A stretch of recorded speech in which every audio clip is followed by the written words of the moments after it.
you kind of pretty much touched on it when you're talking about the first phase of a 6-3's life, and that it is very much the profile about not just trying things, but it's almost it is trying things. It's learning through its experience and its experiments, I would say, but it really learns a lot through its failures. It's like it knows what works because it knows what doesn't work.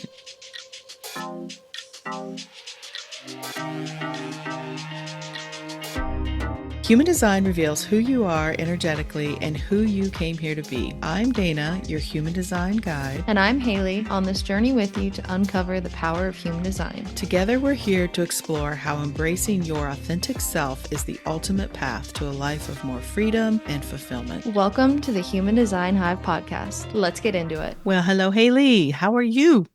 Hi. Good. Good. It's good to see you. Oh, let me move my camera a little bit. Oh. We were just talking about not feeling centered or uncentered or whatever in our frame. And then I realized when we record, I've got different windows open on my computer and you're over here, but so I'm not even looking in the right place half the time anyhow, but whatever. Anybody really care? They don't care.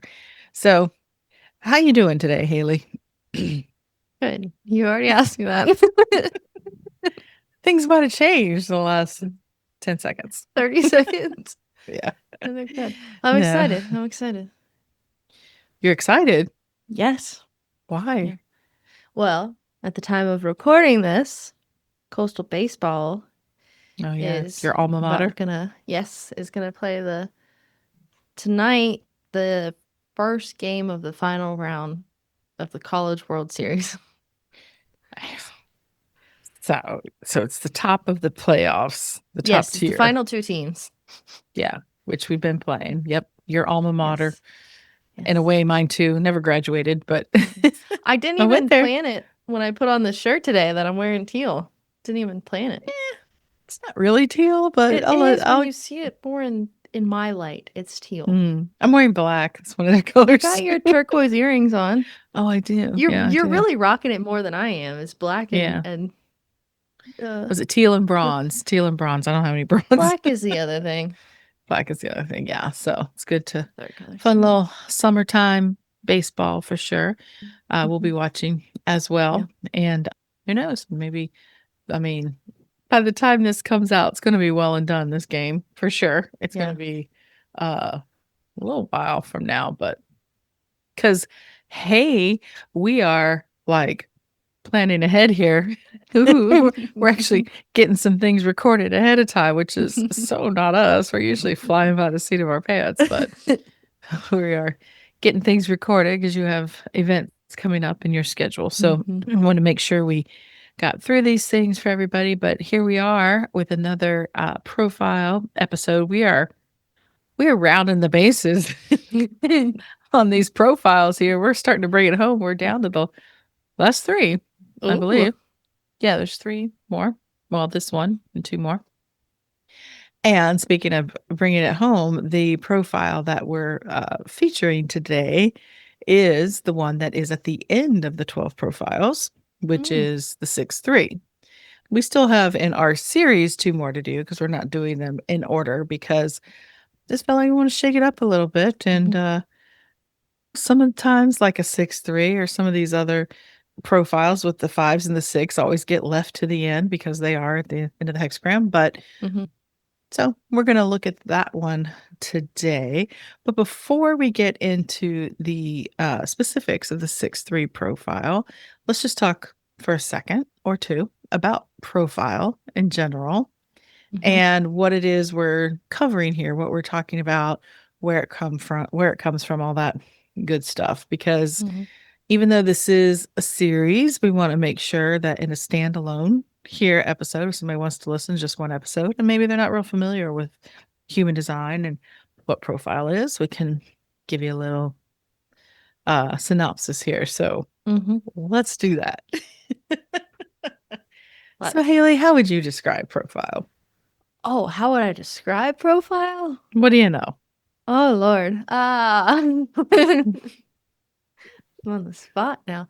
Okay, so So, profile is a combination of how you interact in the world and also how you learn. And it's the most probably the most recognizable, or the thing that people resonate with the most when you're first learning about human design, because it's kind of the easiest thing to recognize and observe and kind of see in yourself and others, because it's Mhm, kind of like mhm. it's one of the biggest things that comes across when you are looking at it, more than like individual gates and stuff. Yeah. And so a profile, so when you look at the main building block structure of the human design system, your body graph, the top thing is always type. What is your Hmm. type? There's 5 types, right? There's the generator, manifesting generator, manifestor, projector, reflector. And those are the 5 main aura types, meaning they are the overarching role that you're here to fulfill in this incarnation. So, like, whether or not you're here to respond to life, you're here to initiate things, you're here to guide things, you're here to reflect. Those are the main parts there. Authority, then, of course, is how you go about doing it, like how you go about making decisions. And they also say that your authority is how you bring opportunities your way because you're getting lined up with how your energy is best meant to function Hmm. and make decisions. And then profile is what they often refer to as the costume of the, so you have the role that you're playing and then you have the costume that you put on top of that. And what they mean by that is it's like you said, it's how you learn, it's how you interact in the world, it's how you work with others, it's how you take in information, all of that stuff, and how you Hmm. express in the world as well. And that consists of, in this system, there's 12 profiles, which are a combination of 6 numbers. Okay. Hmm. Where do we get, when you're looking at the body graph, where do we get the profile lines from, first of all? Hmm. So the first part, the first line in your profile, if you're looking at your body graph, the numbers on the right in black, it's going to be based off of the first two numbers, which is going to be your sun and your earth, and it's going to be the number that's after the decimal point. So it's going to be a Mhm, gate, dot, and then it's a line, profile line. mhm. And then the second part of your profile is just going to be the same thing, but on the left in the red numbers. Correct, and so, yes, so the black number is the first line of your profile, the red is the second line, so you'll see, like, a 1-3, a 2-4, in this case, a 6-3, you'll see this combination, and so what this is based off of, this is the sort of the I Ching component here when we're talking about gates and lines. This is where as I said, where the Chinese I Ching influences the chart, because in the I Ching, there are 64 hexagrams, and in the human design system, they've translated them as 64 gates. And these gates are, if you look at the human design mandala, they're all around the mandala. It's that spreads out over the whole year, right? Every 6 days, the sun moves into a new gate, hexagram. And so those profile lines are kind of like, as it travels along on the first day, it moves into, say, like gate 48. It's going to be 48.1. And the next day, it'll be 48.2, point 3, point 4, as you can see. And so in the Chinese I Ching, these hexagram structures are this stack of 6 lines is how they're represented, and it's within our system that we're talking about in human design, is kind of like a different flavor or expression of that main energy of Mm-hmm. that gate. And so that meaning that, so line 1s, it's from the bottom up, so starting 1 at the bottom up to 6. The line 1 is about foundations, the line 2, so when they say the line 1 is like the investigator, it's, somebody that likes to bring stability and structure through knowledge, through learning, books, experts, that kind of thing, researchers, deep. The line 2 is more, it's called the hermit, and the line 2 is more about kind of a natural way of learning, of what they have a natural ability or talent for, is what they usually tend to follow, and they like to go in their process and kind of do it themselves. Line 3s are experimenters. They're trial and what do you call it? Not trial and error. You call Trial it and lessons. trial and lessons, experimenting. Line 4 is foundations in relationships. Line 5 is I skipped line 4 pretty quick. Yeah, and you also skipped the actual name of line 3, which is I'm sorry. Martyr. Yes, because we're gonna do your little house analogy here in a second. Okay. The line 4 is more foundations. It's about relationships. It's about opportunities. It's called the opportunist. Networks, people. The line 5 is called the heretic, and it is about universalizing the themes of that hexagram and that gate, bringing it out into the world. And then the line 6 is called the role model, and that is really about embodiment and looking towards the future, towards the next. So I went through those real quick. We're doing this a little bit differently than we have in the other ones. But another way to help kind of anchor in how these lines are is this house analogy that's taught in the definitive book Human Design. And it's about looking at the hexagram structure as a 2-story house, right? And why don't you take it from there? How does that work out? So you have just a normal 2-story house. So the line 1 is going to be the foundation of the first floor, like very stable, as you said, sturdy. That's your foundation. That's your line 1. Line 2 is going to be the first floor windows, but the shades are open, so the line 2 can be seen and called out. The line 3 is the staircase up to the second floor. Line 4 is is literally the second floor. It's similar to line 1. It's foundational. It has that sturdiness, but it's more sturdy in its relationships. And then the line 5 and so it's upstairs. Why do we always like to say that? Oh, because it's upstairs. Because if you think in a normal house, that's where a lot of your bedrooms are, which is where you have a lot more of your relationships and family and anything like that. Private. Line 5 then is the second floor windows, but the curtains are drawn. And as I like to say, the little line 5 is peeking out. Maybe. And then the line 6 is the roof because it's very looking out, observing, just it's up there. And as we're going to talk about here in just a second, roofs are a very big theme in a line 6 life. And so really everybody's profile is going to be a combination of those two numbers. And it's so interesting the more you look at profile, how different ways it can express in people. But, if you look, you can find the different themes that are quite often within them. And you are a line 6 as well. And we're going to be talking about the 6-3, you're a 6-2.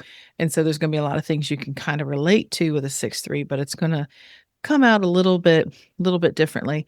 And I also want to say that these line expressions, as we talk about them, we're just talking about them in the context of profile, like you said, as those top sun and earth gates. But if you look at the whole chart, you see the whole chart is full of these profile lines. Everything has a decimal point because it will move slower for some of them. Like those outer planets might be like in gate 14, line 5. If it's Pluto or Uranus or something, it could be there for years and years, right? Yeah. So it just happens to move at that pace of every 6 days for the sun and earth. But just keep that in mind when you're also thinking about profile. When we talk about how these lines express, this is also present in every gate in your chart as to how that gate might express in your life. So like if you have say I'm looking at a chart, say you have 62 .4, 62 line 4, that means that theme of that gate 62 is probably going to have some kind of influence in your relationships, or it's going to involve other people because it has that line 4 aspect to it as well. But that's just a little side note. But if we look at the 6-3, so there's different ways people teach profiles. It's pretty uniform throughout, but some will say that you have to fulfill one line of your profile in order for the other one to shine, or you're always going to approach things in this way because this line is unconscious and this line is conscious. But I think really looking at it, there might be some more emphasis on certain aspects of the profile as a whole when the numbers, because like 6-3 is a combination that there's also a 3-6, which we did earlier in our series. So we're going to be really talking about a lot of the same themes that we did in the 3-6. But if I know anything about me and our fashion, I'll probably change as I go. But in general, they're going to have essentially the same themes. They just might express a little bit differently because of if it's falling down the conscious or the unconscious side. And I think you throughout your life, you're kind of there's no like you have to approach it this way first and then this will happen. It's like you're kind of Very always fluid. accessing. Yeah, you're always accessing these parts of yourself, and they have to sometimes balance out. Sometimes they're going to like feel really at odds with each other sometimes, but they are, like you said, fluid, but it's just not there's a lot of gray. I guess there's no like one way of looking at it, but we're just going to do a generalization here of the 6-3. So let's talk about the 6 lines journey through life. As a line 6, why don't you start us out with that and how that works? Yes. So the line 6 has the fun triphasic life cycle, I guess you would say. So for line 6, up until about age 30, around there, a line 6 lives a lot more like a line 3. So there's a lot of experimenting, trial and lessons. Like you're really just like trying different things, seeing what you can learn from it. Just very much like hands in the clay. Like you're experimenting a lot. So that's about until about 30 for a line 6. And then for 30 to about 50 is what is called it's called going up on the roof. It's the second phase of the cycle.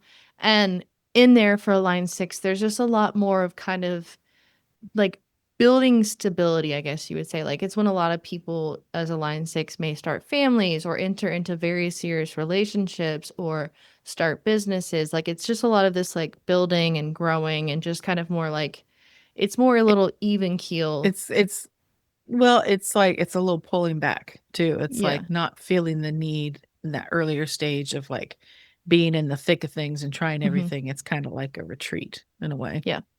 And so then the last phase after that, after 50 or so, is coming off the roof. And that's kind of when the line 6 will kind of take that step back into things and is kind of just comes down and like is really the embodiment of like everything that they have experimented with and built and learned and just kind of coming down and just kind of like showing people, everyone, like this is how you can be. This is a way to be truly authentic to yourself. True. And then the line 3 itself as a standalone line, you kind of pretty much touched on it when you're talking about the first phase of a 6-3's life, and that it is very much the profile about not just trying things, but it's almost it is trying things. It's learning through its experience and its experiments, I would say, but it really learns a lot through its failures. It's like it knows what works because it knows what doesn't work. And that's what it really spends a lot of its time doing. Is any line 3 probably understands the concept of just pulling it all apart, almost breaking it in order to see really if it holds any weight, whether it's a process of doing things or way of building something, or if it's a relationship. Like it wants to just, it's not going to take your word for it. It's going to say, oh, you say that X does Y. Well, I'm going to see if it really does do that. And in the process, if you need to even worry about doing it or using it or whatever it is, because it shares its wisdom through its experience and through what it's learned. So they say that the line 3 is always kind of bumping into life.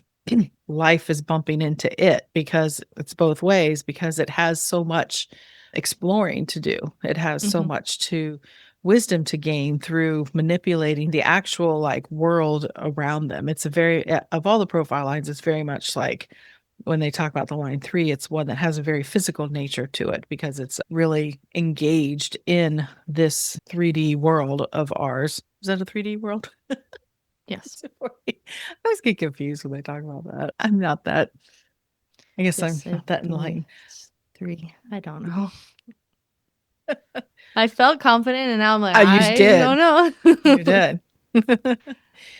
And so the line 3 also has a theme, like I just talked about relationships and breaking relationships, see what holds up, has a theme of bonds made and broken, they call it, where it's quick to get into something, but then at the first sign that it's like, oh, this is not going to stand the test of time, this isn't working, it can bounce really fast. And so the 6-3 experience in life, that first 30 years is this double 3 experience of someone. Mhm. So what's interesting, because we, like I said, we did the 3-6 before, when the line 6 is in this, the conscious placement, it means that the line 6 aspect of this individual is more aware that there is the line 6 is always, they say, looking for perfection. It's looking for the best, what Mhm. withstands, what is truth. It's on this lifelong quest for really finding truth, learning who to trust, and finding like the optimal way of being, experiencing, whatever. Mhm. You're shaking your head. And and I would also say, like, a big part of the line 6 is, like, finding the purpose. Yeah. Yeah. Well, because they understand that they have this inner feeling that they're as they're they say the line 6 has the long view. They're looking at the big picture of life, Mhm. and they understand, like, they tend to not sweat the small stuff so much because it's like, well, in the grand scheme of things, this may be minor, this doesn't really matter. But in that first phase of life, when especially if you don't know you're 6-3, but even being aware of it doesn't mean you're always thinking, "Oh, I'm a 6-3. This is perfectly fine." I don't think any of us do that. All of this stuff that we know, you probably think like I live a existence of like always being perfectly in tune and aligned with my design. And like I can't tell you how many times a day I catch myself going, wait a minute, what are Wait, you doing? what? Why did you say yes? You meant no. What are you doing? But back to what I was gonna say is that there is this more of an awareness in a 6-3 profile, young 6-3 profile before 30. There's more of an awareness that they might be messing things up. They might feel messy.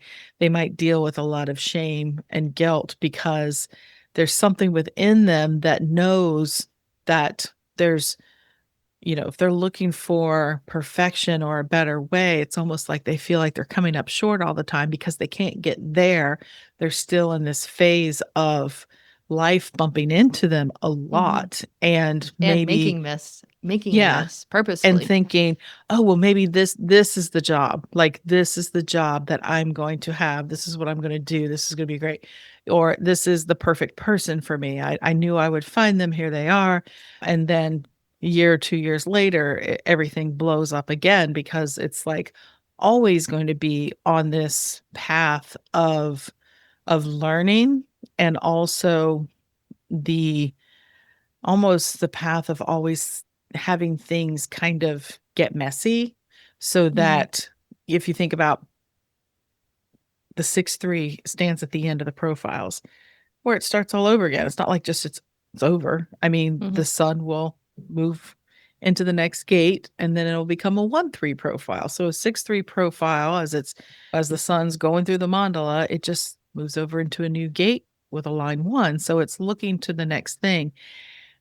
And it's almost like the there has to be like there's a shakeup, there's a little bit of confusion, there's a little bit of chaos when you come towards the end of something and stepping into something new. And that's kind of sort of a theme that happens a lot in a 6-3's life. It's looking for that end game perfection, understanding, all that stuff, but there's still with that unconscious 3 going to be something that is unconsciously drawing them towards new experiences, new explorations, new ways of looking at things. And so when we're looking at the hexagram structure, so 1, 2, 3 is the lower trigram, 4, 5, 6 upper trigram. You see the 3 is at the top, the 6 is at the top. So these are what they call they call it a more harmonic pairing because there is so much similar energy within the 6 and the 3. But then there's also a little bit of tension at the same time, which can you understand what that is? I don't know. It's not so much tension. It's just, okay, so when we talk about this push-pull kind of thing, so line 6 is big picture. It's looking for, like I said, perfection. And it goes through life. If it weren't another 3-6 pairing, like a 4-6 or 6-2 is going to be different in the sense that it has that earlier phase of life, which is a little more rocky, a little more experimenting, a little bit more shifting. But then how a 6 really kind of comes to find this perfection and truth in life really is by its next phase, which is the witnessing. It's about watching others. It's about there's always kind of this aloofness to a line 6, they say, of just this detached kind of witnessing part of them. And so that's more of a stepping back, more passive approach to things, right? But a line 3 is always a line 3. And a line 3, no matter if it's paired with a 5 or a 6 or a 1 or whatever, is always like presently. It's like in the now, present, what's working. It gets to it's truth. In the thick of it. Yeah, it's looking for truth too. That's the harmonic. They're really looking for that, what's really true. But it gets to what's really true by being up close and in it. The line 6 wants to be a little more detached and pulled back and witnessing. It's like you said, it's looking at the big picture, it's observing. Whereas the line 3 is like, give it. I want to break it. Give it. Yeah. Yeah. And so obviously this profile is about this becoming through the experience. It has to live everything in order to gain its wisdom and find its own inner alignment and understanding of what's true for them by having actually like lived through it. And so there is always, I feel, going to be this little bit pull of the line 6 not really wanting to be, especially as it goes up on the roof. But even as it goes up on the roof, it's never really going to be fully up on the roof. It's never going to be fully kind of stepping back and above the fray, sort of in a way. I mean, I know we talk about that roof phase like that it's a passive time, but as you said, it's where you can really build the strong foundations of your life, choosing really, I think, to kind of kind of slow down a little bit and almost just take one path that felt right in a way, see where it goes. Kind of a normal line 6 would kind of like, okay, let's start building. But line 3 is like always knocking on the door. I see it like, I see a line 3 as kind of this like chaotic energy, like not in anything bad per se, but it's just, it's high energy. It's always trying things. It's always moving. Like it's like that. And then I see the like the second phase of the line 6. It's more of this kind of like, you've kind of just like calmed down a little bit. It's a steady state. You're still building things, but like you said, it's like following one path. So it's like going from this line 3 to the line 6. It just kind of feels like it's just like you're just kind of like calming down, and you're still working on things. You're still creating and building and trying things, but it's just more like stable and less chaotic.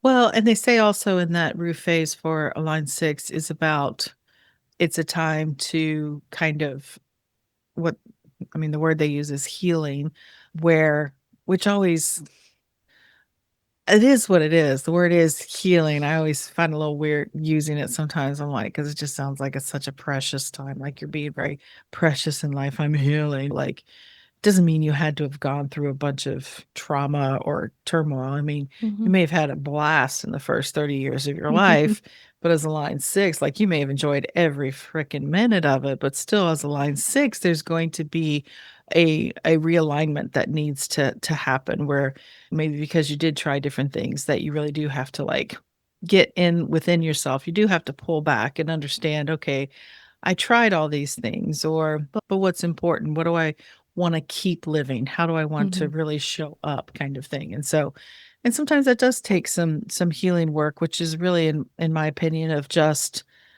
taking stock of your inner world, what's important to you. Maybe you acquired certain labels or roles as a result of all the things you did in your previous part of your life. And you have to, like, really take stock if that's what you really want to do, that's who you want to be.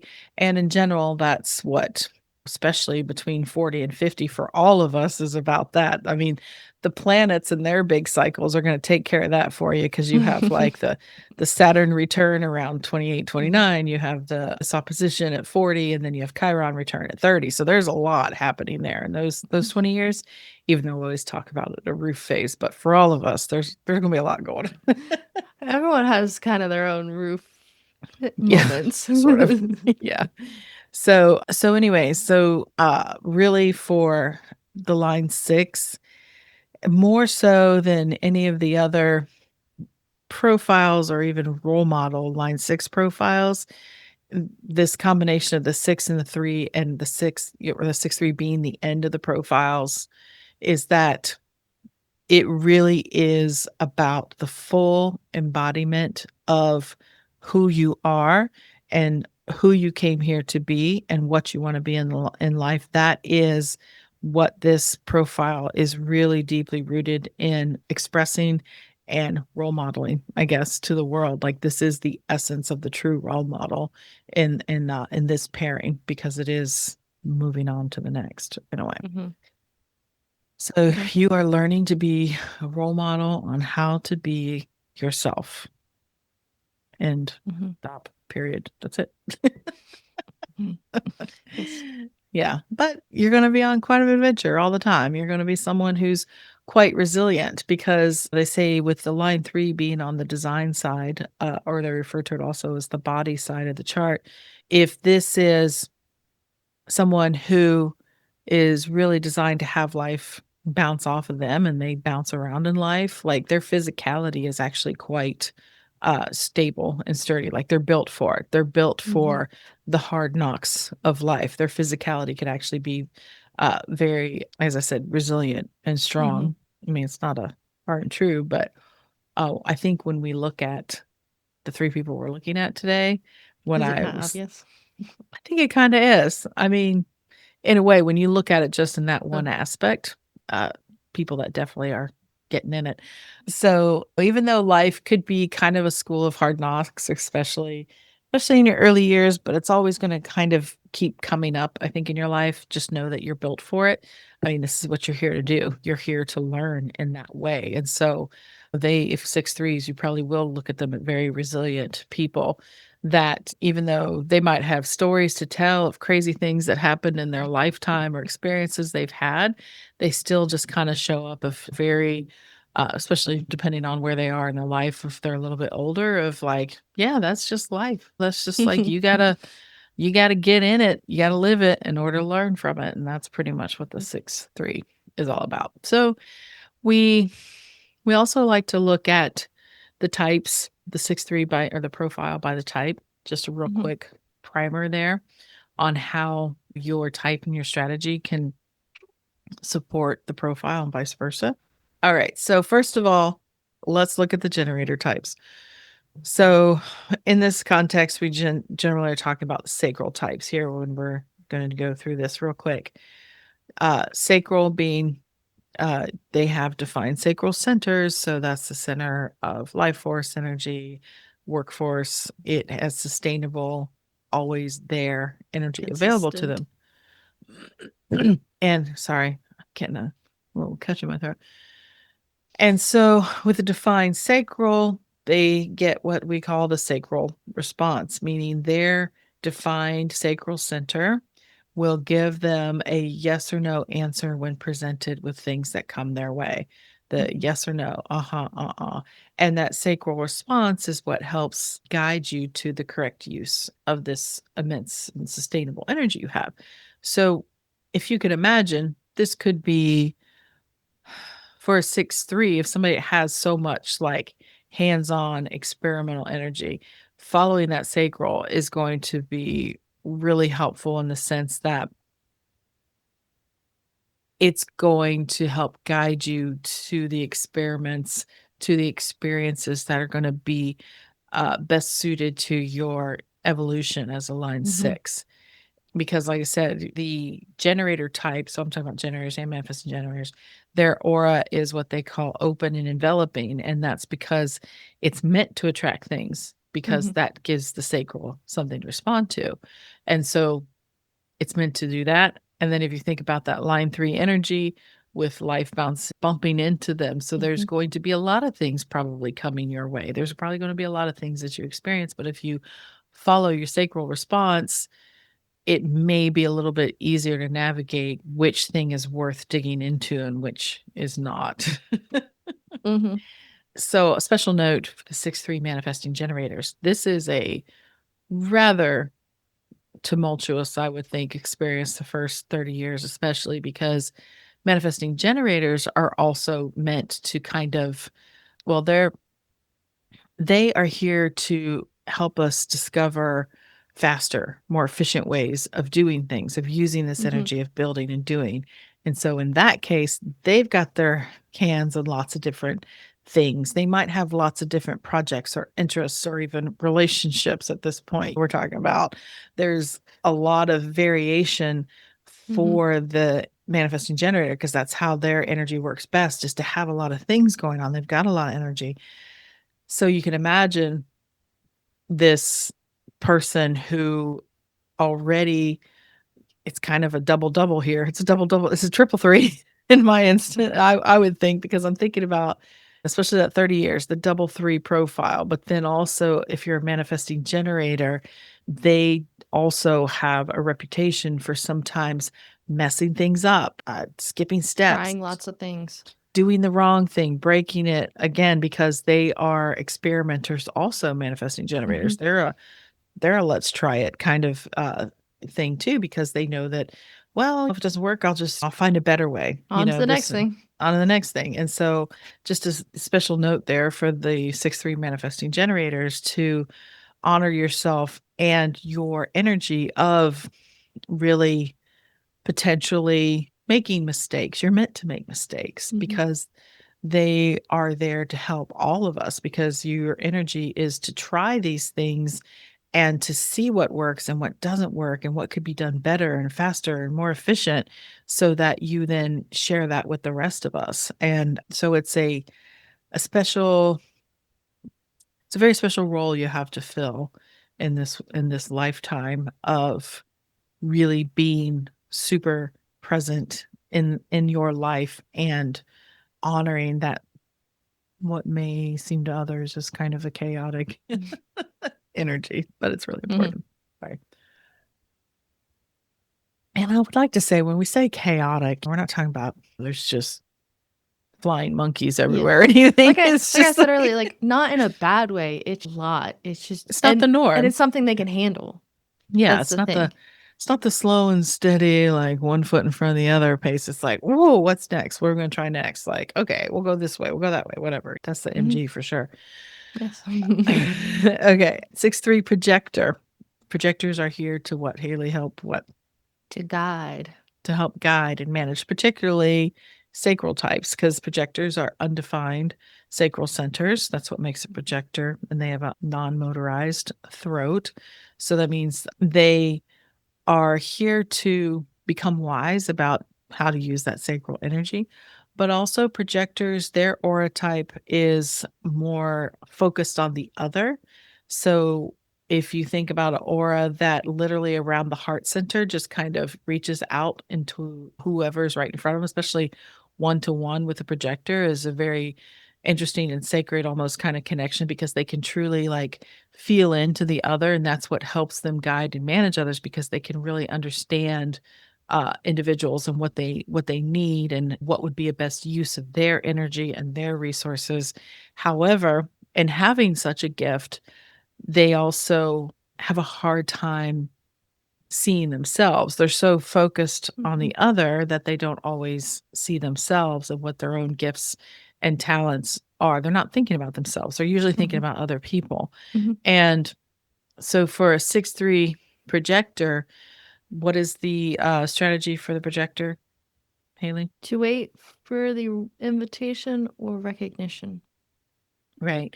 And as I said, this is when we're talking about things that are going to be involving the projector's own personal energy and resources. So if it has to deal with relationships with other people or with job opportunities or like where you're going to live, what you're going to do, and how you're going to spend your money, like these are the things that the projector needs to quote unquote wait for the invitation into because their energy reserves personally with that undefined sacral center, their energy is not as sustainable in that way. They have access to it and they can have a lot of energy, but it's not sustainable long term.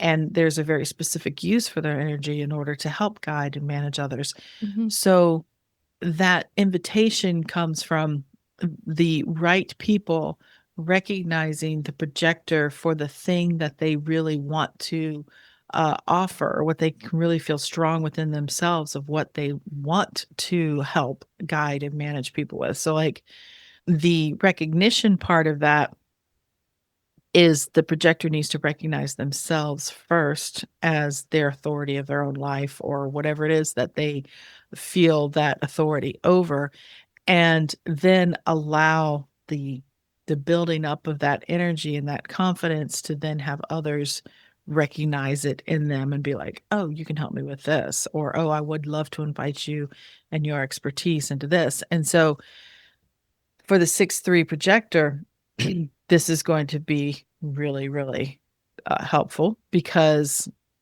as we said with the six or with the sacral type, the projector needs to recognize the correct invitations or else they could end up Mhm. getting really really burnt out themselves Yes.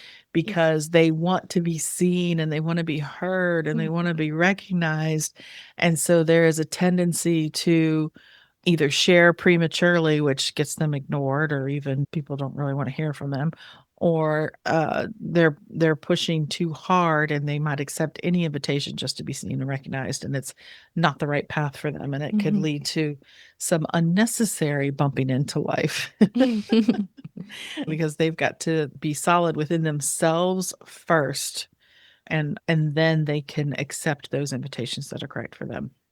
Mhm. So the manifester, 6-3 manifester, what's the strategy there? To inform. To inform, because the manifestor's aura is what they call a closed aura, sometimes referred to as repelling. But what it means is that their aura is a lot closer to the body. Mhm. It's very potent and it's very contained. The manifestor operates it. It's called a manifestor because it can get into action. It's meant to initiate.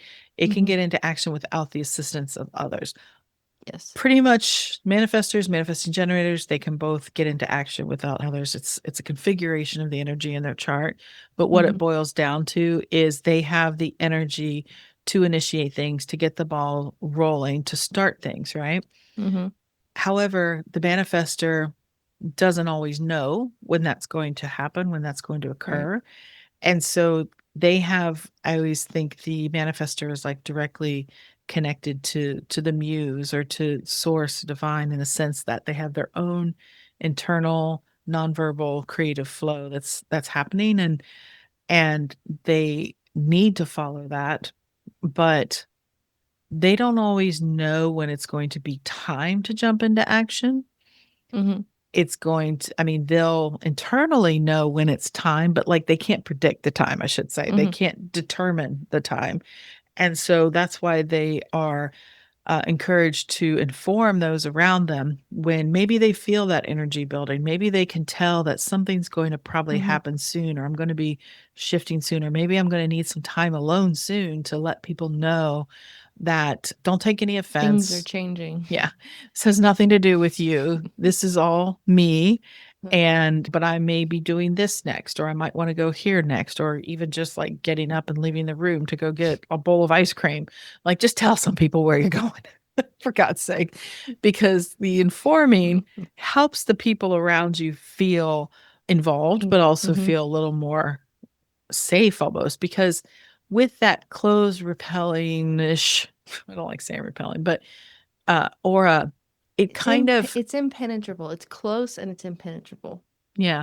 It kind of puts people on an energetic edge a little bit. It's not conscious usually. It's just there's something about them that feels different. But it's almost like there's a little charge in the air, and there might be so they just don't really know what they're going to do next, especially if they've had a habit of, even they're 6'3", of like, whoa, where the hell are they now? What are they doing? Why are they doing that? Just a lot of confusion around them because they don't know what they're doing. They're not been included in the process. And so to help the 6'3" the manifestor to have the time and the space that they need to do what they need to do, they need to let others know, especially as a 6'3", if it's going to be involving a lot of very, as we said, hands-on, potentially messy, breaking things. When we say breaking things, I mean, it's like they're not like breaking things. They're challenging. They're challenging. Yeah, they might.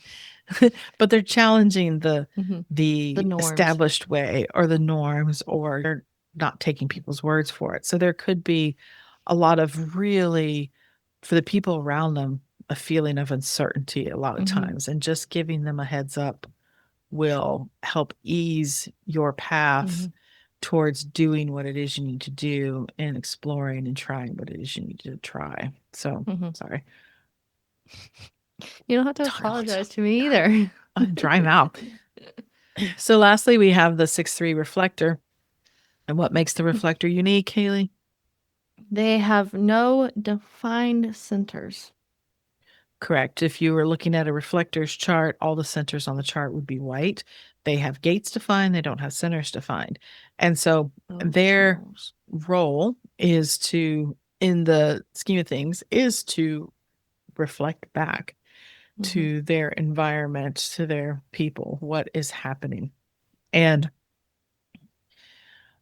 what that means is that when we talk about centers in the chart, and we talk about defined and undefined, defined centers are the energy is consistent with you, that's broadcasting out. Undefined is the areas where you're receiving energy from others and learning from that energy, amplifying it, reflecting it back.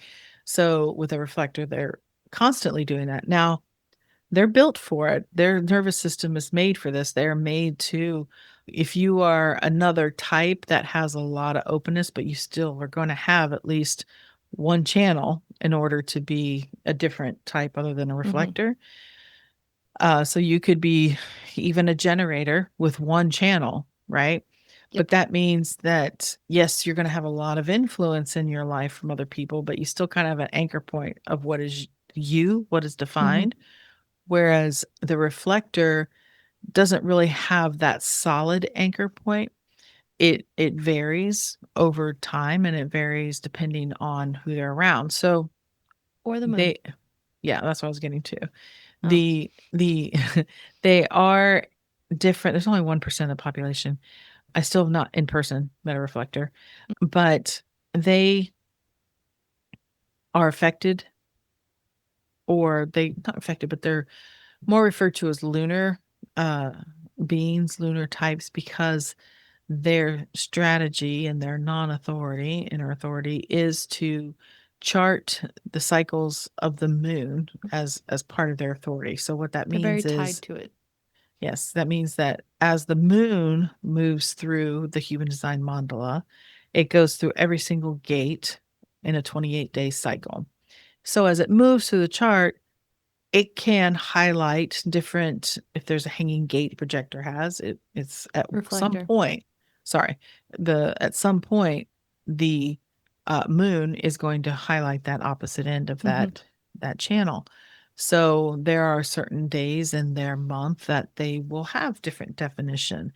And over time, if you're tracking that month to month, year to year, you will start to see a pattern of yourself, of what's truly you, because you will know at this time of the month or the year, this is how I am defined. This is how I Mhm. experience these energies. So that's how they get a better sense of who they are.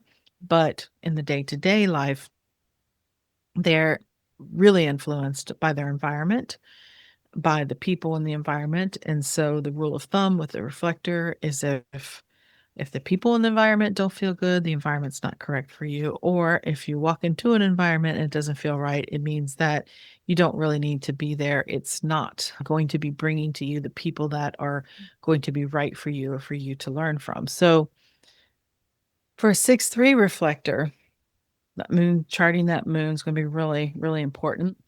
But also, as I've said, for each profile, just reflectors across the board, you really need to have space in your life that is just for you. If Mhm. it's a place, a space in your own home where you can, that's just yours, that you're part of your domain where nobody else enters, or time in your calendar where you can just be by yourself away from other people, because it helps you tap back into what is truly you, what is working for you. So as a 6-3 reflector, there's going to be a lot of experimenting. You're going to, especially early in your life, have a lot of different experiences, a lot of different people, but just remember that this is all, for all line sixes, this is really the data gathering part of your life, and Mhm. to give yourself a little bit of grace if things didn't work out. If they don't feel right, it's okay to move on for this reflector. It's okay to keep shifting and changing and moving, because again, you're collecting a lot of data, and you're also really getting a feel of not only what is you, but what isn't you. Same thing as the 6-3 is looking like, not just at what works, but really getting deep into what doesn't work so it can Mhm. move forward with what does work. If that makes sense. Yeah. Okay. All right. So, anything else to say about types? All right. Or Let's move on. Let's move on to some real life examples here. some people? People. I'll send you the first one. There it is. Okay. We have Harrison Ford. Harrison I Ford. love him. I love Harrison Ford. I Me too. love him. Um, Harrison Ford. I think we all know who he is. yes. He is an actor. He's a lot of things. So Yeah. if you're looking at his chart, he has a lot of channels. He has Mhm. the 4521, the money line. He has the 53, excuse me. Well, he does have that. He has the 5432 transformation. He has the 5342 maturation. He has the 59-6 mating and the 731, the alpha. He has head and ajna undefined. And Mhm. ajna, look at all the definition in his chart, but his ajna is completely undefined. Completely. And Completely. he is an emotional manifesting generator. Yes, emotional manifesting generator. Thank you. Yeah. So he has, oh, he has one triple split. No, just a split, small split. Sorry. Okay, so everybody knows him as an actor for sure. Mhm. I mean, it's funny. He has that 59-6. And I was like, well, there you go, because There he it has is. so much appeal. Oh, I love He's him. a lot of attractive appeal from a lot of people. And he was once a carpenter Oh. in his early life. He's been married 3 times. Oh. His first marriage, let's see, he's 82 years old. His first marriage was in his first 30 years, from 1964. So he was only like 22, Mhm. 22. 22. 22, yeah, to 1960 or 79. His second marriage happened in the next phase of life from 1983 to 1920. I mean, 1983 to 2003. Sorry. Oh, Said that wrong. I think that's right. Yeah, it's 2003. 2004. 2004. My bad. You looked it up, huh? Yeah. So that's interesting because that is like his whole roof phase, pretty much, right? Like 83, he would have been 40 years old. Well, okay, so it wasn't his whole roof phase, but he was definitely on the roof. In 83, he was 40 years old to 2004, you said. And it's not 2004 because he met his current wife in 2002. What's it say? This says Melissa Matheson, 1983 to 2004. He didn't marry his current wife until Oh, to 2010. 2009. Yeah, 2009. 10. Why are all your years We got these off? alternate reality wikis. Apparently. Okay, so he's married to Callista Flockhart, which I was really surprised to hear I forgot they got married, and I was really surprised to hear that they're still married. Good for them. Yeah, he met her in 2002, so maybe they were married. Maybe a little 6-3 relationship action there. Part of that experimenting. Happened until they just afterwards. met each other. They just met each other. They didn't get married ever since. Till 8 years later, so. Yeah, they were together for a while and they're still together. And so when you look at even just, okay, so that aspect of his life, he tried different relationships, but he still stayed in them pretty much for a long time. And I could see that that's that kind of that 6-3 journey, that line 6 of trying, of just the 6 really wants to really just stay in it and is always like, I know we can get there. I know we can make this work. I know this is the path. But the 3 only the 3 wins always out there. Well, I don't know if it wins out, but there's always like that, still that energy of like, let's try something else. So what would you say? So he is an icon. I mean, he just is. He's an American icon. He's an American love him so much. hero. He's been in so many different genres. He's very physical. When we were talking about the physicality of him, of 6-3s, he has been in several accidents. He's been in plane crashes or helicopter crashes. I think he's had lots of injuries. But he's always bounced back. I mean, he's 80. Like I said, he's 82 now. Still making he was just films. In a Captain America movie. Was he? Oh yeah, he was the bad guy in that, wasn't he? I don't know. I haven't watched it. He was in I haven't watched it either. But 1923, the Taylor Sheridan series. He's in that. Shrinking. Oh my God, love Shrinking. I watched it. Oh, I told you, if you love Ted Lasso, you're gonna love Shrinking. And I do love Harrison Ford and Jason Segel. Something like that. Yeah, I think that's right. I love him. And the other girl that's in it too, she's great. But there's a lot of great characters in that. Anyways.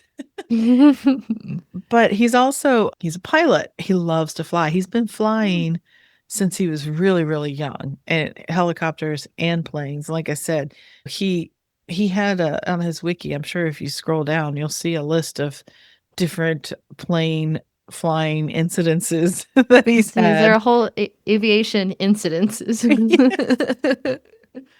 Yeah, twice he's had to land his own plane. I think the one they said that he crashed on a golf course, which was in 2015. I remember that happened. He broke his pelvis and an ankle and everything else. And that was 10 years ago. So he was like in his 70s. He has also, says on several occasions, provided emergency helicopter services at the request of local authorities in Wyoming. Yeah, he's done rescue missions. I like that it was also mentioned that he was a Boy Scout, a Life Scout, and that was written into the Indiana Jones series based on his own experience. Oh, was it really? Oh, I love that. Yeah, there was a lot of interesting little things about him. But overall, looking at this person's chart, this would be definitely someone who is, I would say, in life. They have a lot of embodied energy. He's going to be very influential with all that definition in his chart. I mean, I would say he's definitely, I don't know if it's right to say this or not, but probably just because knowing who he is and how he has progressed in life. I mean, it's a chart that you look at going, man, this person is built for success. I Mhm. mean, they're just like his incarnation cross alone. If you notice, his incarnation cross is two defined channels. It's the incarnation cross is cycles, Mhm. and it has that 54, 53 32. 42 and the 40 40 Mhm. 54 32. So there's a lot of potential there for um it's about really about the cycles. It's a lot of potential for starting things and bringing them to completion, projects or whatever it is. Or maybe it's the relationships that he was in. Is he started them, bring them to completion, move on to the next cycle kind of thing, which is helpful with that 6-3 profile to have probably a little more stable, steady guidance when you have that energy is a part of that profile in your incarnation cross of knowing really which things, 'cause also the 5432, the transformation of the energy there is also it's being ambitious, but then also knowing what are the right things to work for, what has Mhm. potential and what doesn't, and then knowing how to bring it to completion. And so, I mean, with all that and plus the 731, there's in the 4521, there's a lot of leadership energy. And what's interesting about him is he has had so much impact globally. Like he he had a life I was just looking at something in there in his filmography, like lifetime something was just given to him by Disney. It's just like he's had this global impact, but he's one of the most private actors known and how that has so much impact, but really people don't really know that much about him. He's spent the last, I don't know, 20, 30, 40 years living in Wyoming. He doesn't live in Hollywood. He's never been part of the Hollywood scene, which is funny. He's like one of Hollywood's most notable leading men in the last 50 years. Mhm. Continuously, always. I mean, my whole life. I've Yeah, known he's Harrison been Ford. there. Yeah. And so, anyways, I just want to say real quick as I was, and then we'll move on. As I was researching this, when you first bring up Harrison Ford, there was a video Uh-huh. on a Reddit thread, and I think it's pretty recent. I mean, it came up as recent, like the person just recently posted it, but it was a video of Harrison Ford directing traffic in New York City. Wait, I just saw that. I saw that when I was on here. Watch it. Go ahead and watch it real quick. Wait, It's okay, great. hold on. Let me find it. I see Reddit. Okay, here we go. I mean, yeah. He's like in a suit. Yeah, listen to it. You can hear him yelling.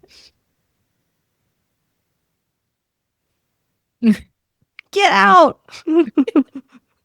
And you hear his voice, you're like, oh my Go. God, that is Harrison Ford. Like, go. Oh my god. Can you hear the people, though, that are recording it? The girl's like, is that for real? And the Wait. guy's like, that's 100%. That's him. He opened the car door. I think that was his car. I think what it was he was like, they Directing got traffic, stuck in Indiana traffic. Jones. They got stuck in traffic, and it looks like it was going down into a bridge or a tunnel, and it got stuck, and they didn't want to get stuck, but they had a car stuck behind them. So he just got out. He just Oh my got out and was god. like, go, get out of the way. And I think he was getting back in his own car, his driver. But This that's is a take having charge Harrison attitude. Ford yell at and make wild gestures at me would fucking terrify me. I know the comments on that Reddit thread were great. They were so good. It was really good. But anyways, Oh, yourself a favor, read some more. Okay. All right. Well, let's move on to okay. the next one. All right. Let's see. Oh, when I was briefly scrolling his Wikipedia while you're talking about it, he's had 3 animal species named after him. Oh, really? Yes. Let me pull it up real quick. Are they Because it snakes? says one's a snake. It says because he's really big in environmental work. Yes. Um, in 93, he had a spider named after him. In 2002, a new ant species. And then in 2023, he had a Peruvian snake species named after him. Hmm. Yeah. That's interesting. So, Well, I guess really I pulled him as an example because he is very famous, but also it's mhm. just like being the age he is now, he is 100% Like, I think he's always kind of embodied that, like, I'm not gonna be who you tell me I should be. Mhm. Like, I'm going to do what I want to do, and I'm gonna follow my path and what works for Mhm. me.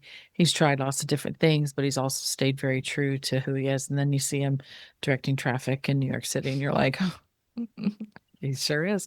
Okay, Yep. let's move on to Okay. Who's the next? next one. Mhm. We We're going named to the go dog Indiana. That is something I quote way too often.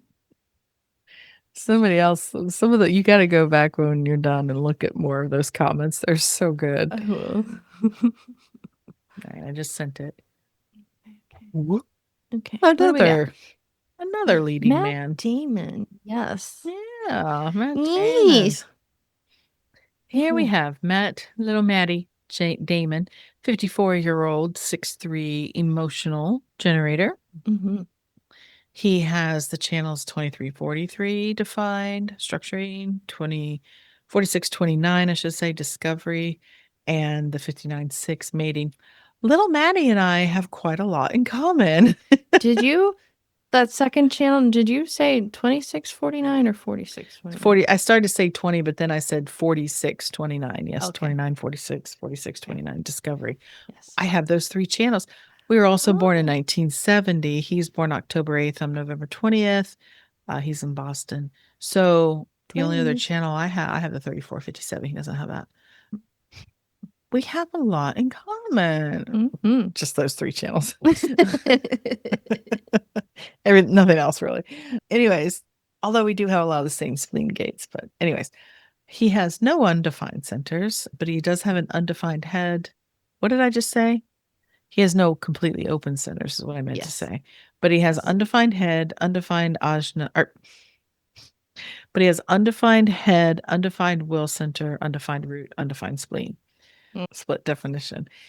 So what's interesting, Matt Damon. So his early life says his parents divorced when he was 2, and then his mother and brother went to live in I hadn't heard of this before, but a communal house, a 6-family communal house. So growing up around a lot of people. I said in his teenage years, obviously this makes a lot of sense for a 6'3", felt very much like a loner, like he did not belong, which I'm sure is Oh. quite the experience of a lot of line 6s, but particularly a 6'3", of like not feeling like you can do it like everybody else does it. Like you just can't, because you're not meant to. You're meant to do things differently. He did do some acting in his younger years. Then he attended Harvard, Oh. and he was an Smarty pants. acting. Yeah, he was in theater there too as well. And when I read this, says he left Harvard early and didn't graduate because he wanted to star in a film called Geronimo, an American Legend. Mm-hmm. He stopped school 12 credits shy. Oh no. Degree from Harvard. However, didn't slow him down. I think he's No. doing okay. Yeah. But it was while he was at Harvard that he had a writing exercise, which was an essay that that the essay he wrote as a what they call it. He wrote it a little bit differently, more as like a film development type of thing. It wasn't, it was Mm-hmm. like not meant to like be read like a book. I forget what the word they use for it. But that is what he then developed into a screenplay that became Good Will Hunting, which Oh. is what he like burst onto the scene through Good Will Hunting. Now, it's Never seen interesting the movie. because you've never seen it. Oh, it's you watch it tonight. It's so good. I'm watching the Coastal Gang. Presley. I'll put it on my list. Presley will like it too. I know But it's like fantastic. One of those things never seen. it's really good. I think I've seen it a couple times, but so he co-wrote and starred in, and from start to finish, he and his buddy Ben Affleck, who he met in school too, like who grew up together, brought this thing forth when they were for yeah. I mean, how he's only 54 now. I think he was like 24 something. He was Dang. very young when he like won the Academy Award. Yeah, they won the Oscar for that film, Golden Globes for Best Screenplay. He was nominated for Best Actor. I don't think he got it. But, this first out the gate thing, 9 Academy Award nominations. Yeah. And it's kind of loosely based on his experience growing up where he grew up, but he did go to Harvard, didn't graduate, but doesn't matter. But he's also known as an actor, he's a writer, he's a producer. He is also an activist, which I think it's interesting. The 3 people that I've pulled for today, all 3 of them have a lot of involvement in political and like social activism, philanthropy. They're really, really involved in not just their own experience, but I think true line 6 fashion are concerned with the whole.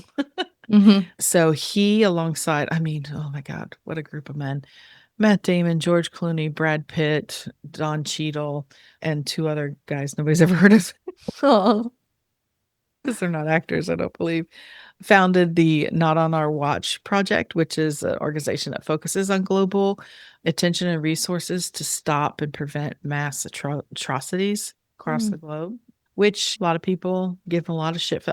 I will never understand the approach to people that like push back on George Clooney or a Matt Damon or whatever, be like, just be an actor. We don't care what you think about this. Don't preach to us about this or whatever. It's like, well, It's like, why? excuse me, are you one thing? No.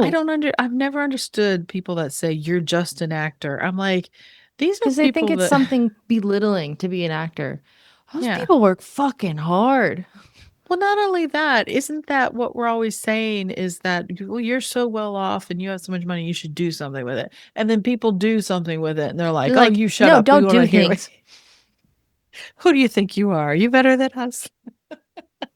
I do think it's admirable that they take their time and their resources to help pour into things to make the world a better place instead of just fucking trashing it and flying off in a rocket to Mars. But I digress. So he also found his lifelong mate in 2005. So in his roof phase, because he would have been 35. Yep. Because I would have been 35. That's right. Met his wife. They're still married. Just nice. But I don't believe she's she's Argentinian. Mm-hmm. Cool. And so with this chart, looking at his chart, he's a 6'3". So there's going to be that energy and the generator part of him of like responding, of wanting to get into things, wanting to maybe get involved in certain projects, like always this tendency to want to move, but he's got to pay attention to that open head and open root center, putting that pressure on him that he is generator. He's meant to move at a more slow and steady pace also because he's emotional.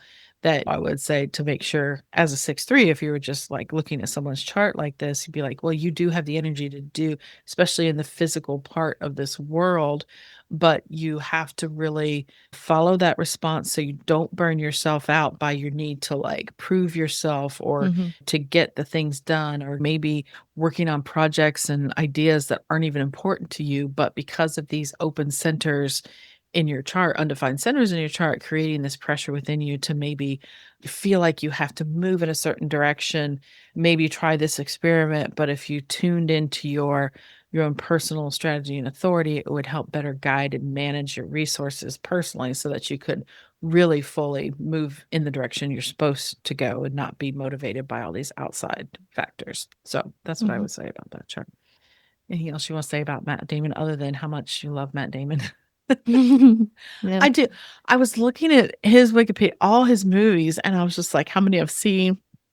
I mean, when you think about, The Martian, what a great movie. Oh, starting with so Good Will good. Hunting. The Ocean's 11 movies, His whole Jason Bourne the Jason series. Bourne. Yeah. He was even Interstellar. that. I was gonna say he was even that horrible astronaut. And Interstellar, we're like, no, Matt Damon, no, no, don't do it. Yeah. But just what a body of work he has. Like Saving Private Ryan, like oh my God, Saving Private Ryan. I was just thinking you could just have a whole like Matt Damon like movie marathon that would last you for like forever. Yeah, Gosh, millions for it's Matt. just Let's so do a Matt many. Damon month. And he's only 54. He's just coming off the roof, people. This man's still got a lot left to do in life. So keep your eye on a little young man named Matt Damon. All right. Last one. Did you know that Good Will Hunting came out the year I was born? Yeah. Well, that's why I let's haven't leave it. seen it. You've seen the Indiana Jones movies, and they all came out before you were born. Well, that's And crazy, Star Grandma. Wars. Star Wars, even. All right. Who we got? Who we got now?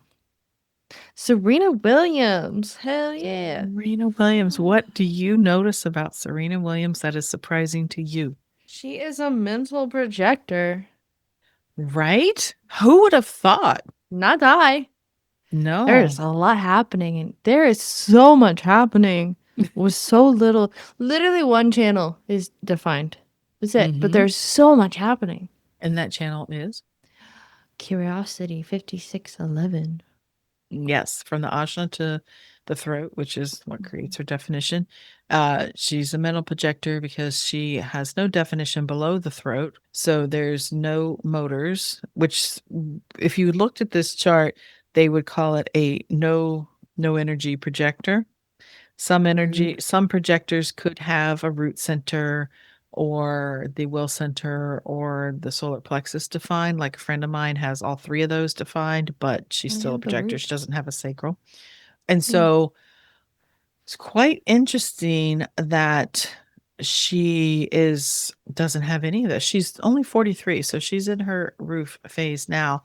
But I found that she was only 4 years old when she started playing tennis. Wow. And by the time she was 10, she was ranked number 1 among players under 10 years old in the National or Tennis Association. Women's Tennis Association. Yeah. Well, it wasn't that, it was junior. It was juniors, but she was number 1 by the time she was 10. And her first professional match she played at 15. She tried to play when she was 14, but they wouldn't let her. So she had to play when she was 15.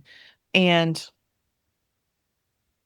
I wanted to watch, now that I was reading about her a little bit, I was like, I need to watch that movie that's based on her, King Richard, I think, because her father, Richard, was her tennis coach. And then it was interesting. I thought I was confused, but then I saw, because then they moved somewhere for her to then train under another tennis coach who shared the same name as her dad. He had the same name as Richard Williams, I believe, which I thought was interesting.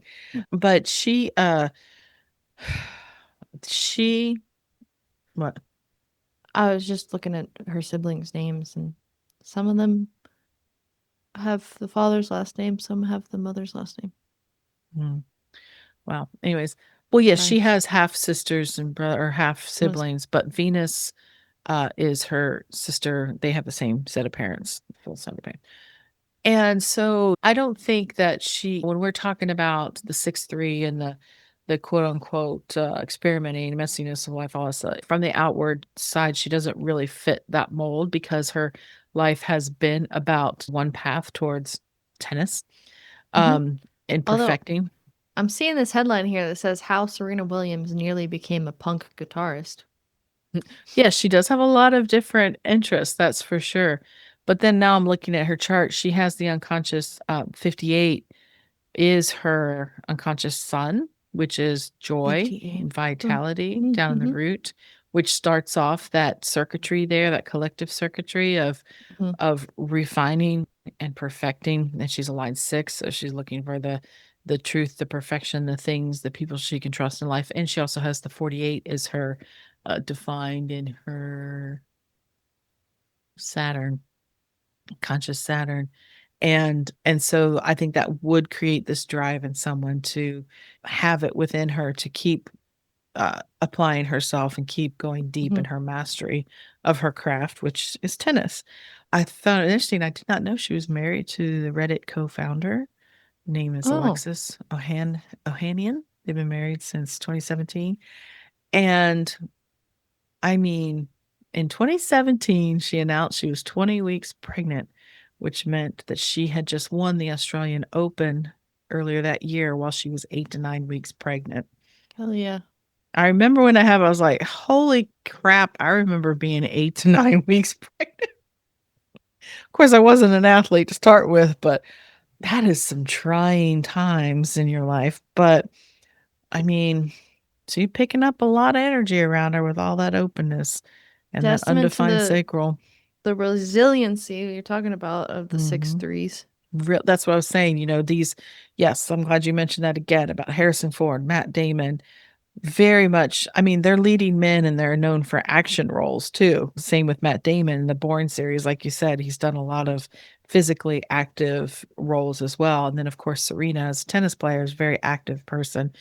And like I said, she's a tennis legend, but she's also a philanthropist. She's a businesswoman. She's a fashion icon. She's an activist. She's also co-authored a book with her sister. But she and Venus became minority owners in the Miami Dolphins in 2009. Oh, They were the first African American women to hold any amount of ownership in the hell NFL yeah. franchise. She also, in 2014, founded a venture capital firm that Oh, invests in startup companies that says, quote, whose perspectives and innovations level a playing field for women and people of color. And love as of that. 2022, the Serena Ventures had raised more than $110 million to help fund. Mhm. Wow. Yeah. Do you remember when she wore the full bodysuit and was I it remember it was Wimbledon or the such a US fucking Open? big deal. Yeah, that was a big deal. Although she said it was for her own personal health. It caused a stir, did things differently, shook things up. People were just, I can't believe how reactionary they could be about it. But there's always been lots of aggressiveness and even microaggressions towards her as a fully, like, I think in that 6'3" fashion of standing in her own, like, I mean, as I said, she's only 43. She's still got a lot of life left in her Mhm. to fully move into that role model status. But I feel like she's been role modeling for quite a while now, even though probably reluctantly she just wants to be herself. But there's so much pressure that's put on you when you are a public figure, but then also an athlete on top of that. And then if you're the first in this and you're first in that as a black woman, I'm sure it's been a lot of pressure on her. You look at her chart, completely open solar plexus, completely open head. Mhm.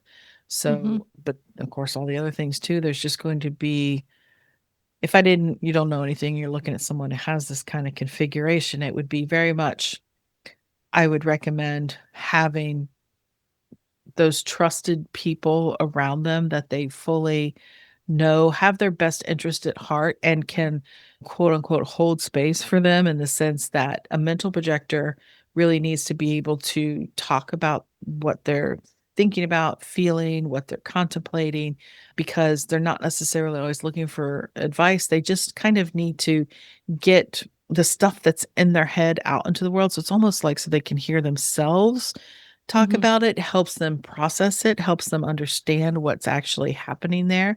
Because when you are just in your head like that, you You're can stuck in tend your to, own echo chamber. yeah. So they need to have, as a projector, she's not necessarily here to necessarily take a lot of advice from others.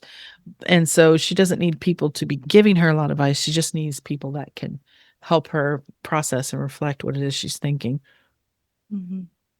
and to encourage her to really prioritize her own self-care, because there's so much tendency within this chart to push too hard, to do too much, to feel the pressure to like keep doing, improving, and going. And especially with that undefined sacral of just really being able to have the capacity to like use all that energy in a very amplified way, but she really needs time to slow down Mhm. and process and be in her own. Like, I think she's talked about it before too. I think she's had issues. I can imagine you do with like being a professional athlete to like need the time. I think she's kind of a private person too, to kind of like have a separate almost life than your Mhm. professional life in order to regain your footing, right? Yeah. I thought it was really interesting to also hear that one thing under the fashion icon. that she also so she has the tennis outfits. She also has like a home signature home line with home shopping network. Mm. And it said in 2019 while she was prepping for a nail collection line, she learned how to become a nail tech. She became a certified nail tech. Love Like, of course that. she did. And Haley, did you know this? 2019, she was appointed to the board of Poshmark. Oh, She was on the board of Poshmark. I don't know. no, didn't know that. All little things. She doesn't go around broadcasting. She's just doing her No. thing. All these people just doing their thing. Just, I don't think That's a any line of 6 them. for you. Yeah, I mean, they're all famous people, but I never got the feeling from any of these people that they chased fame. Like they Mm-mm. just were doing their thing. They And stumbled into it almost. yeah, they just like knew what it was they within themselves either wanted to achieve or do, and they just Mhm. kept going in that direction. They may have taken detours as in the sense of trying different avenues or whatever, or different roles or different whatever you want to call it, but I feel like they all have been building and are still building this body of work that is their life, and that Mhm. I think all three of them really represent that uh role model status in that way of just like staying true to yourself and maybe bucking the norms, maybe not doing things the way people expected you to or people in your family how they did them, like really just staying true to yourself, which I think is a Mhm. real testament and real the real essence I think of this profile is trying but always like knowing what's right for you and Mhm. still staying true to yourself. So, any other things you want to say about Serena? Mm-mm. No? Nope. Okay. So, as we wrap up talking about the 6-3, I think we've really hammered it home again, but really just to understand that your life path is going to always uh, have a certain level of experimenting, exploring, trying Mhm. things your own way, seeing what works, seeing what doesn't work, but knowing that you are building a life that is really just a full reflection of what it means to be you and truly you, and know that it's your life's going to be an adventure. It's not going to look like anybody else, and it's not going to be like anybody's probably ever done before, because that's what you're here to show, is that life is an adventure. Things can happen, things can break, things can shift and change and move, but as long as you keep in the direction of moving forward and learning from your perceived mistakes or challenges or things that seem like it was a big mess up or whatever, that's all part of the process. And that's what I think is so important about this profile in particular, is showing the rest of us that to Mm.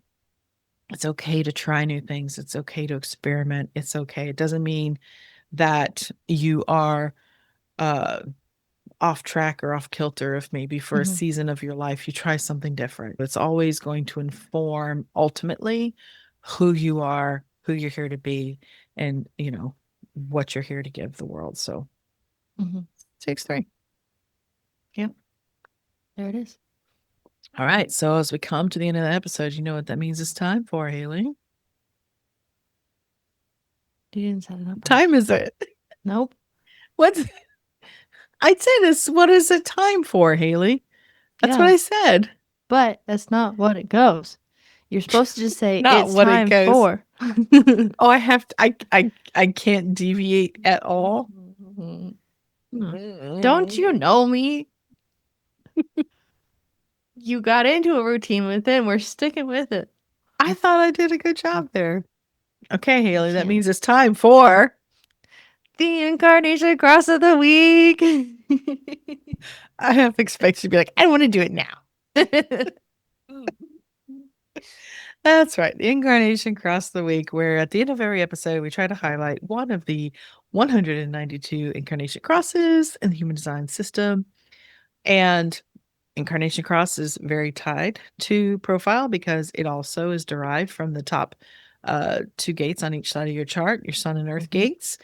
And your whatever kind of or incarnation cross you have, you'll see there's a right angle cross, left angle cross, juxtaposition cross are going to be associated with specific profiles. Right angle crosses means your profile starts with a 1, 2, or a 3, or you are a 4, 6 profile. Don't Four. ask. Yeah, 4, 6. Oh, I If almost it's a messed that left up. angle, if it's a left angle cross, it means your profile starts with a 5 or 5 or 6. 6. And if you are juxtaposition, you are one type of profile, which is the 4, 1.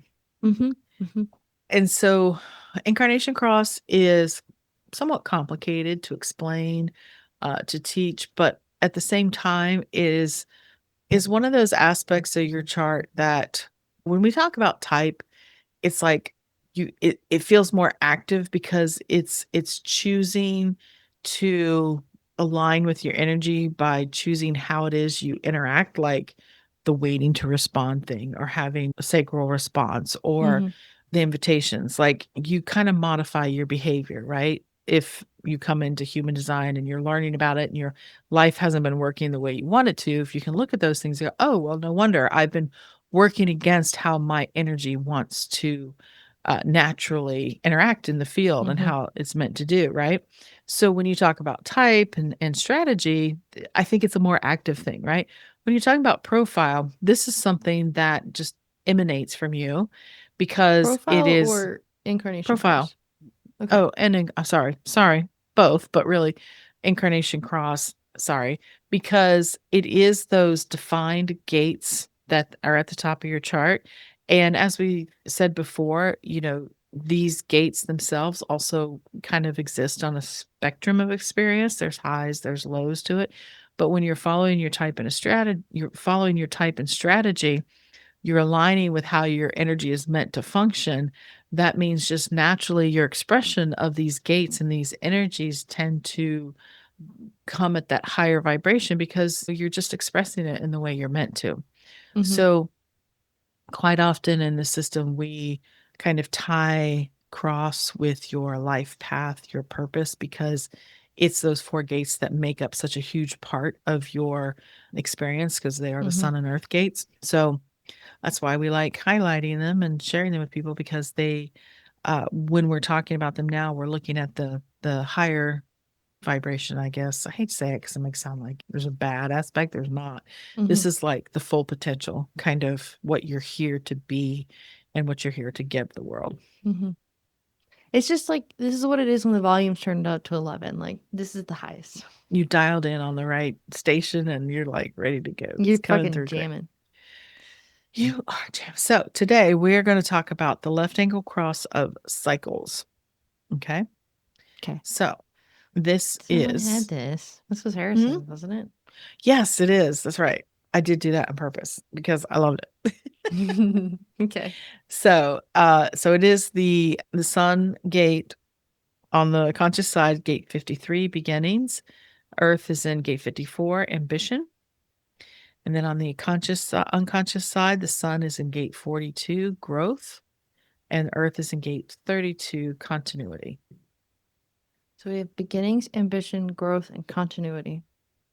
Yes, which when we were talking about Harrison Ford earlier, I was thinking about this cross and I was like, I couldn't remember if I had attached it to this episode or not. So I was like, oh, I hope I did. And I did. Like, So now I'm how glad much should I talk about it now? because I find it so interesting. Okay. So if Okay. you, like Harrison Ford, were born under the left angle cross of cycles, First of all, congrats. yes. Okay. You're here to be a force for transformation, not just the spark that starts things, but the steady force that sees it all the way through to the end. You have a natural rhythm that understands when something is ready to begin and when it's time to bring things to a close. You don't rush the process. You sense the right timing to clear space, tend to the groundwork, and protect what's sacred before moving forward. There's a quiet diligence in you, a commitment to honoring the full life cycle of a dream, from inspiration to creation to completion. Your gift is helping others trust that same timing within themselves. You guide people to clear out what no longer fits so they can plant new seeds with intention. You're here to remind them that beginnings require endings and that every cycle, no matter how long or messy, has meaning. You hold the vision steady while others find their way. With your presence, people learn that their dreams are worth the effort and that true growth comes from honoring the whole journey and not just the beginning. Mm-hmm. Mm-hmm. Mm-hmm. Yeah. Beginnings and endings.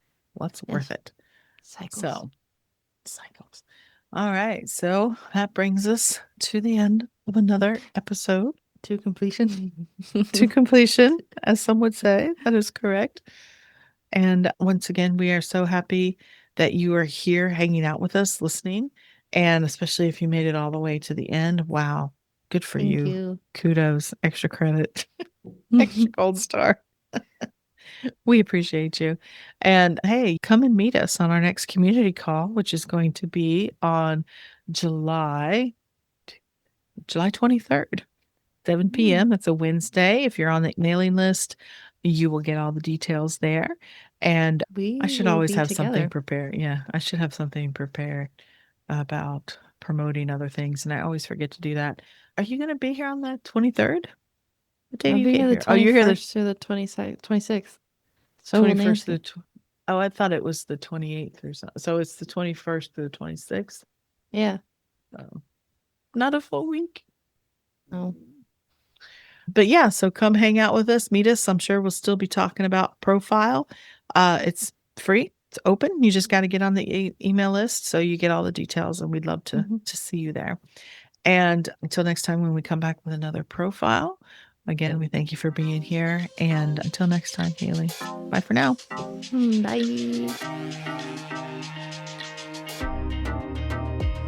You made it all the way to the end of today's episode, so you must have liked what you heard. If you did, make sure you subscribe so you never miss an episode, and perhaps leave us a good review. And if you know someone who wants to dig into all things human design with us, make sure you share the Human Design Hive podcast with them. We'd really appreciate it. Thanks for listening.